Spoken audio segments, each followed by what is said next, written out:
Hey, it's NPR's Book of the Day. I'm Andrew Limbong. Ideally, a marriage lasts a long time, but just because a relationship goes the distance, it doesn't mean things get easier. In a bit, Craig Thomas, co-creator of the sitcom How I Met Your Mother, on his new novel, which does closely resemble his own life. But first, Anne Packer's novel, Some Bright Nowhere, features a long marriage that is coming towards its end because someone is dying. But she's got to ask, and it's a big one. Packer talks to NPR's Mary Louise Kelly after the break. This message comes from BetterHelp. As a dad, BetterHelp President Fernando Madera relates to needing flexibility when it comes to scheduling therapy.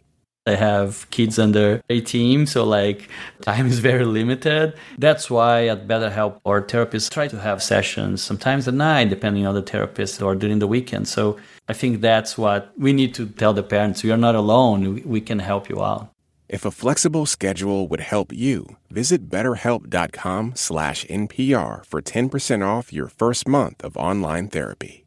This message is sponsored by DSW, the birthplace of the humble brag. Full of all kinds of shoes that get you at prices that get your budget. And when there are never-ending options for every style, mood, occasion, and budget, there is unlimited freedom to play. And that's something to brag about. So go ahead, stock up on fresh sneakers from your favorite brands, or try those boots you always secretly knew you could pull off. Find the shoes that get you at prices that get your budget. DSW, let them surprise you. The new novel, Some Bright Nowhere, focuses tightly on a long, mostly happily married couple. Elliot and Claire have raised 2 children, built 2 careers. By the time we meet them, Claire is very sick. The book opens with her final visit to her oncologist and with her making a brutal request of her husband. Anne Packer is the author. She's with us now from New York. Hi, Anne. Hi. Describe the request. So Elliot's been taking care of Claire since her diagnosis 8 years before the book starts. And she says that she would like her closest women friends to be in the house with her, taking care of her during her final days and weeks, and for Elliot to move out. This struck me as so incredibly cruel. Is it? Is that the way you meant it? I didn't mean it as cruel, no. I meant it as a reflection of her deep feelings in a very scary and sad moment in her life. And in fact, when she makes the request, she does it kind of whimsically. She went through women only seeing a friend toward death herself as one of the friends in the circle, and she found it very moving. And she wants it for herself, and she's conveying her dying wish, really. I mean, Claire, as we've noted, she's dying.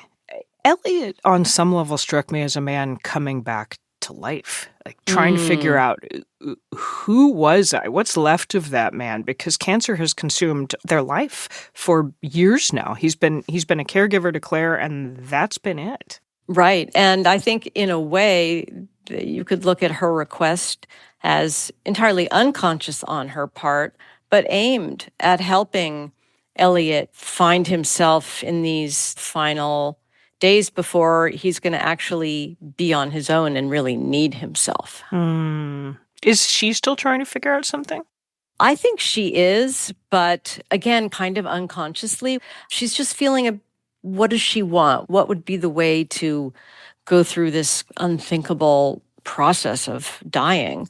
It turns out late in the book that she had other reasons for wanting him gone, but that's something that the two of them have to kind of work their way towards, together and apart. One of the things Elliot struggles with most is the uncertainty of not knowing how much time they have left together. He keeps calling the hospice nurses and bugging them for answers like, do we have days? Do we have weeks? Do we have months? And their answer is the honest one, we don't know. That felt so human to me. I think it's so hard. In a death from an illness like cancer, you know it's coming, and you can't control that at all.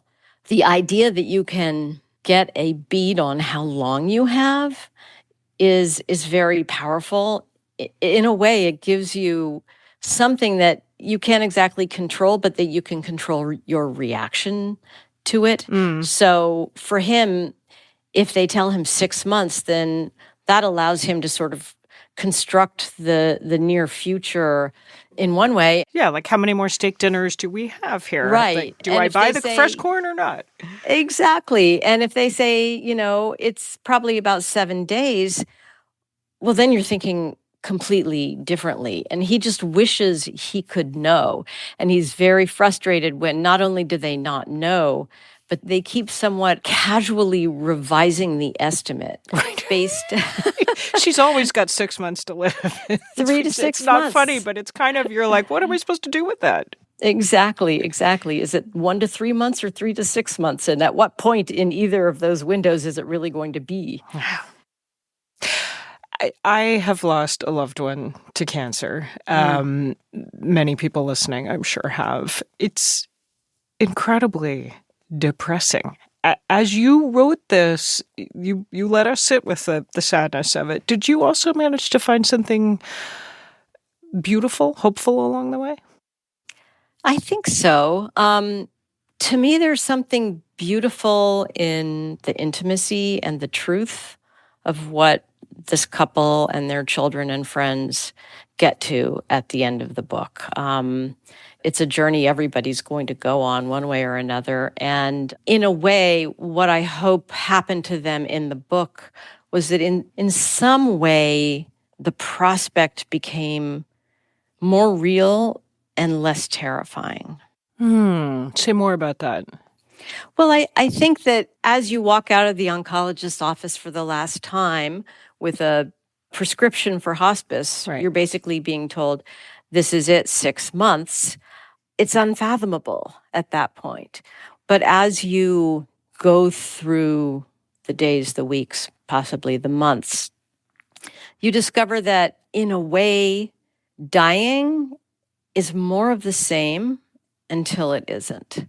And I wanted to sort of pause at the point in the book where I think one of the hospice workers says to Elliot, it's usually around now that people begin to understand what it's like when someone's actively dying.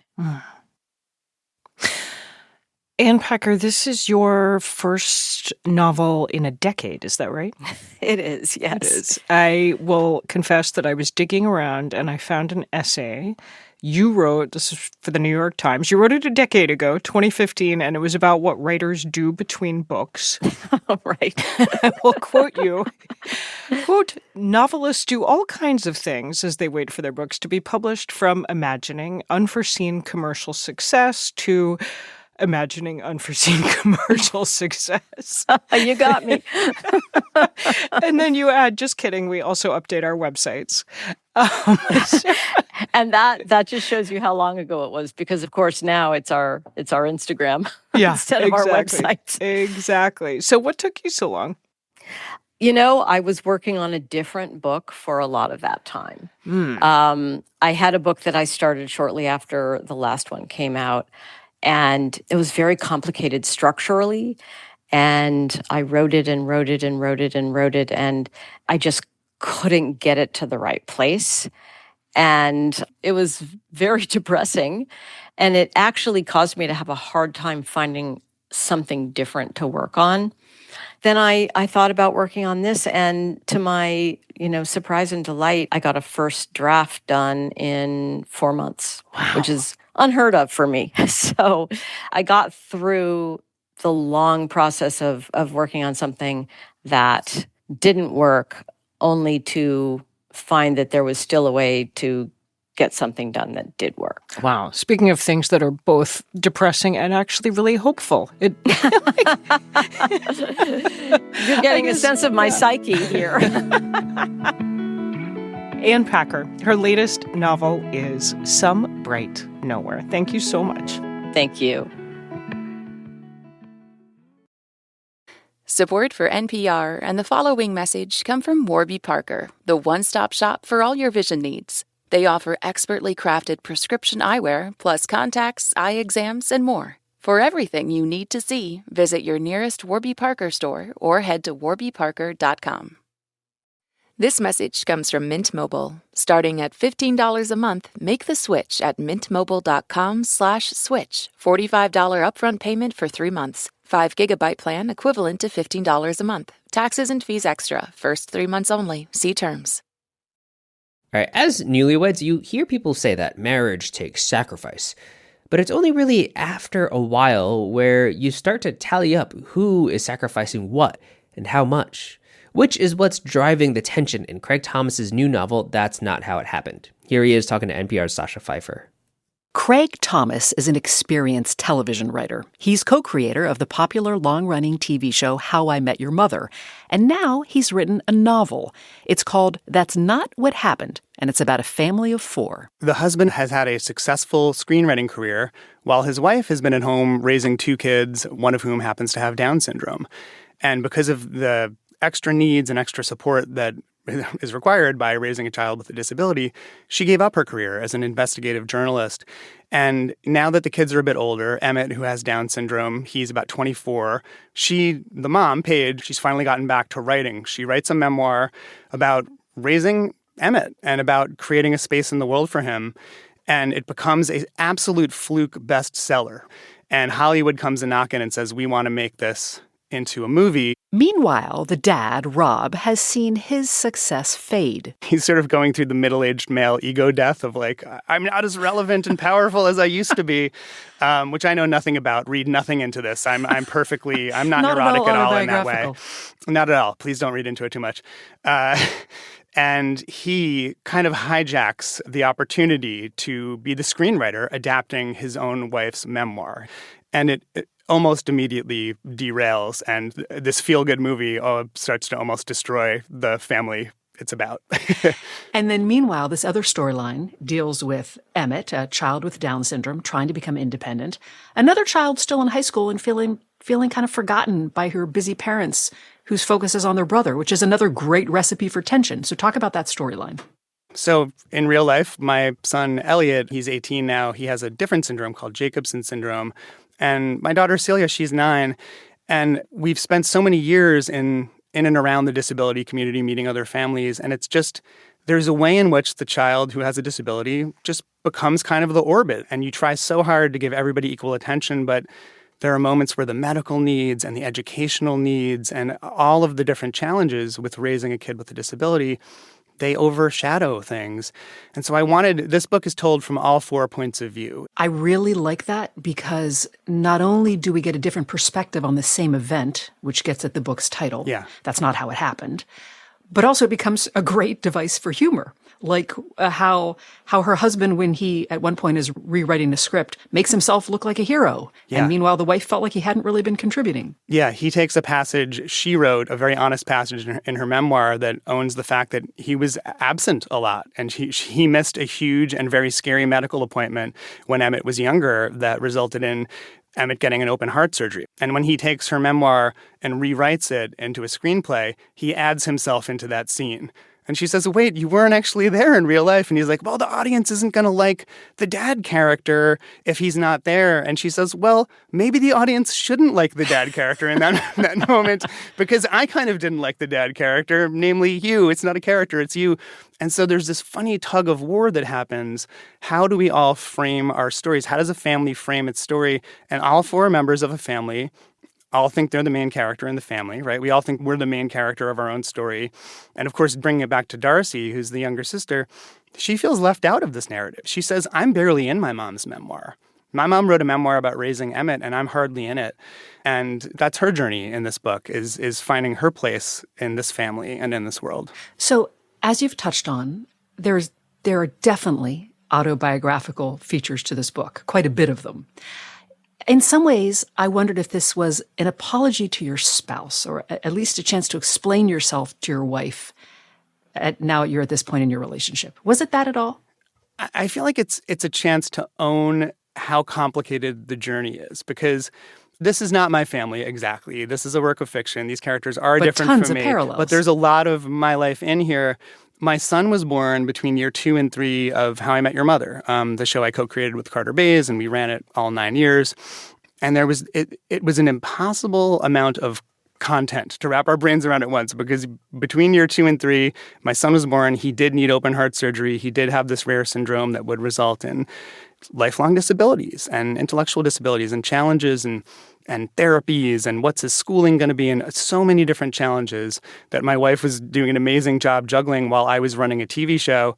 I was in this strange position of driving from my home to work to create a sitcom. Then I would drive home into this like hour-long medical drama. That was our lives. We were in the NICU for 6 weeks. It was so strange to juggle those two worlds. In this book, I try to own the failings of this character, Rob, who, bears some resemblance to me, who just, he felt he had to go out there and earn enough money to provide for a lifetime of, supporting Emmett. And that's how I think a lot of parents like me and my wife, we look at the long view and we think, how do we make this work forever for a child who might not be independent? And it's just the sheet doesn't quite fit the bed. Not everybody can be everywhere, and one person has to let go of some career things and one person has to let go of some parenting things. And the ways in which that falls short, those resentments build up, and you have to at some point face them and own them to work through them. And that was kind of a healing part of writing this book. The book is very funny, I thought, but it also addresses serious societal issues, like how people with disabilities often struggle to find work because potential employers think they're not going to be good workers. So often they end up with low-paid jobs doing mindless, repetitive tasks. But you write that here's your quote, "We're all only temporarily able-bodied." So you're basically arguing for more compassion. Talk about how you wish your book would change the way that employers view people with disabilities. Yeah. In this book, Paige sees no good opportunities for Emmett after the point that all parents of kids with disabilities just globally seem to refer to as the cliff. The cliff is the moment when education ends and the structure and shape of a kid or a teenager with disabilities ends, and now you have an adult with disabilities. And it's just this like tacit thing that when you get around a bunch of parents that are like us, they will refer to that as the cliff. It doesn't matter if they're from Australia or Kentucky or England. It's just universally acknowledged that's the cliff. You fall off. And the cliff is very scary. My goal with this book was to write a comedy about the cliff to make it less scary. We do not, as a society, seem to have answered this question. What does an adult life look like with disabilities? And you have to be very inventive and ingenious as a parent and as a person with disabilities to find your place in the world. And that's what Paige has done in this book. And the book within the book is her memoir writing about creating that answer for her son, right? She's trying to find what happens after the cliff. Craig Thomas is the co-creator of the TV show How I Met Your Mother, and his debut novel is That's Not How It Happened. Thank you. Thanks so much for having me, Sacha. That's it for this week on NPR's Book of the Day. If you want more, you can sign up for our newsletter at npr.org/newsletter/books. I'm Andrew Limbong. The podcast is produced by Clay Weiner and edited by Megan Sullivan with help from Ivy Buck. Our founding editor is Petra Mayer. The show elements for this week were produced and edited by Elena Torek, Hadil Al-Salchi, Ashley Brown, Tyler Bartlam, Karen Zamora, Fernando Naroman, Jacob Fenston, Martin Patience, Christopher Intagliata, Elena Burnett, Jordan Marie Smith, and Jeanette Woods. Yolanda Sanguini is our executive producer. Thanks for listening.